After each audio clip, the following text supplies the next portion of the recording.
We gotta talk about sequels real quick, because we all saw that Shrek 5 teaser trailer, and the majority of us were not excited to see such expressive, to the point that it's uncomfortable type of emotions from Shrek and friends, okay? A lot of us like the more grounded feel of the Shrek films, as what we expect when we see Shrek is something that is completely unrealistic, but it feels realistic based on the art style, if that makes any sense.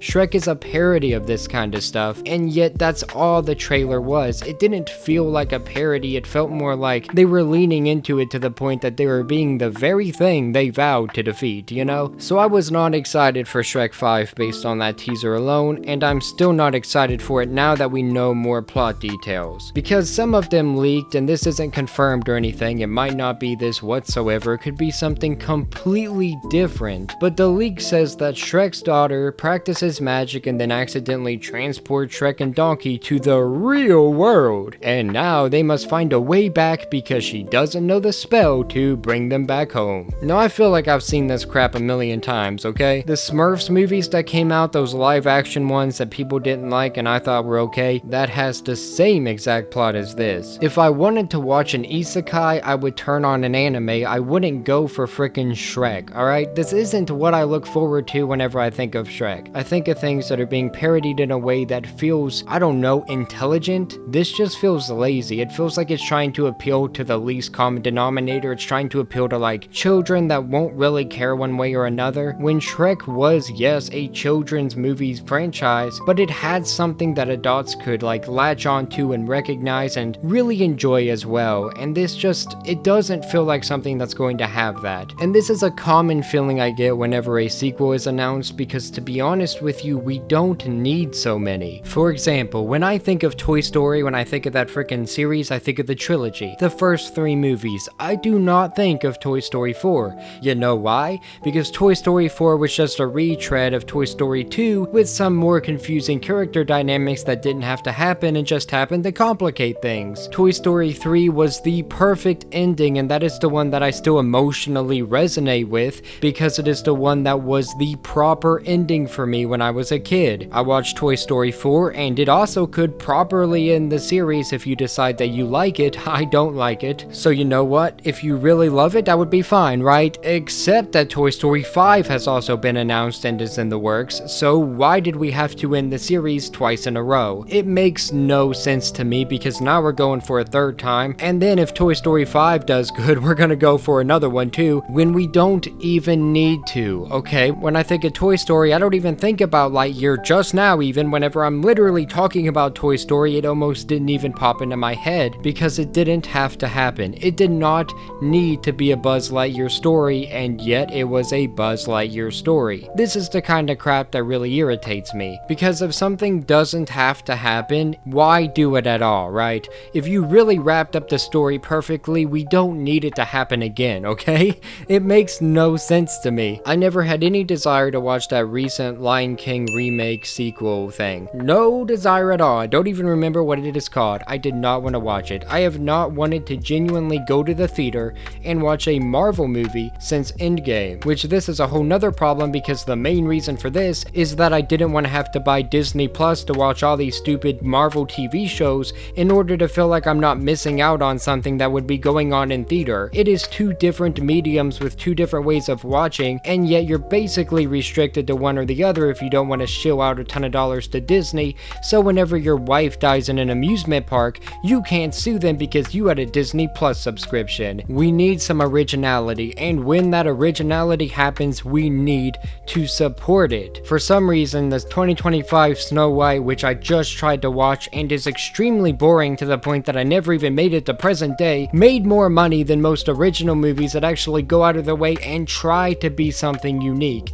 Why are we going out of our way and giving our money to all these remakes and these sequels whenever we could give our money to something that we might, I don't know, actually enjoy, actually find fulfilling, actually find unique?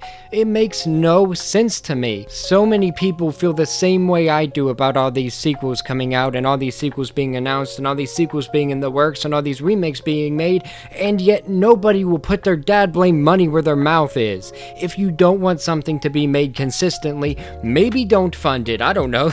Does that seem genius? Maybe it does. Maybe I'm just thinking too far out of the box here. But but if you don't want to see another 29 Lion King live action movies, maybe don't support it. Don't go and watch it and then complain, oh, this wasn't any good. I didn't like the first one either. It was really boring. So I went and watched this one to see if they improved anything, and they didn't. I can't wait for the third one to come out so I can watch it too. Cause that is retarded, dude. You ain't using your brain for nothing. Go out there and watch something that is actually unique, that I don't know, you might actually want to watch. There is no reason to go and hate watch things in a movie theater when you gotta pay money for that dad blame experience. If it's already on a streaming service, right? If it's there and you're paying for the service one way or the other, I understand, okay? You can hate watch it then. I'm not gonna hold it against you, even though a lot of people will. But when it is in theaters, when you have to shell out money to watch something you know you are most likely not going to enjoy, how about you just don't? Is that really so hard to even, I don't know, consider? Don't do it. Go and watch something that actually piques your interest for the first time in 20 years instead of something that is the same thing rehashed you've seen a million times over. Go on the streaming services and find something that is obviously indie but looks like it might actually have some heart to it and watch that.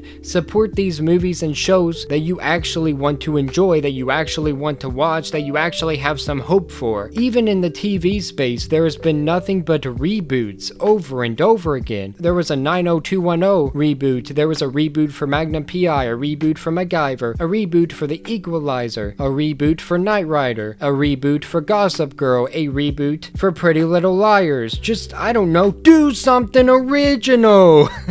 But for some reason, y'all go out of your way and watch this garbage, and then whenever it gets canceled because your watching wasn't enough, you then get mad that you wasted time watching absolute garbage and it's not even going to be continued. We have a sequel problem in media. We have a problem where people have no ideas, and the people that do have ideas are getting overshadowed by all the corporations that are throwing money at IPs that already exist, hoping that the nostalgia can get you to come back and watch some more, hoping that the name brand recognition is enough for you to decide that it is worth your time, and 9 times out of 10 it isn't. Even shows that are new don't know when it is time to stop airing. I loved the Blacklist when it first came out, but then it got to the point that the end of every season felt like the end of the last, because we would get so close to the answers we need, and then a briefcase full of bones would get thrown into the ocean or just disappear before it could get, I don't know, analyzed, or the person that knows all the secrets would end up dead or go missing or go hiding, or something would happen. So then we have to have another season to retread the same type of bullcrap that could have just been answered 6 seasons before when we started actually having this problem. And there are a lot of shows like this, and they will go on and on and on, and then they'll get canceled because people stop caring, and then it never actually has an end. So not only are we having a sequel problem, but we are having a problem when it comes to sequels in terms of seasons, because nobody knows when it's time to wrap a show up. This problem exists when it comes to movie franchises too. My father loves the Fast and Furious franchise, and even the last movie that came out was enough for him to reconsider it, because they decided to end it on a cliffhanger for there to be a part 2. The kind of crap that anime seasons started doing with, oh, final season part 1, final season part 2. It's not the final season if it's coming out in 2 parts. It's just 2 different seasons. Oh. Man, how did I get to ranting about all this? I just wanted to talk about Shrek, but I think you understand exactly how I am currently feeling. The original shows nobody watches and they get canceled, and then all of this garbage that's the same thing as the last 30 different shows that came out. That is what we get more of. The Hunting Party seemed like it was going to be some cliche knockoff of Criminal Minds, and then it was actually really compelling. It was really good, and nobody watched it. Nobody talks about it, and nobody cares about it. Nobody searches it up. I made a pretty big video, and it has like no views, and it's one of the only videos about the Dad Blame show on YouTube. But we got people that are gonna cover every single episode of the new Doctor Who, even though every episode is downright garbage, because it gets clicks and engagement, and then that makes more people go out of their way and watch it because they think, oh man, is it really that bad? I gotta see for myself. And then we're gonna get more seasons of this trash because a lot of people are watching it, so they think a lot of people are enjoying it, and nobody truly is. So even though I'm not gonna get mad at you for hate watching on a streaming service, especially if it's a movie, I am gonna be pretty disappointed if you hate watch a TV show and it means we get more of absolute Drudge. Whatever. I feel burnt out from ranting now. I don't know how we got here, but we did. So yeah, If you made it this far, thank you so much. Subscribe, because for more news, reviews, and whatever we choose, stay tuned to Nerdsfeed. Have a great day. Thank you.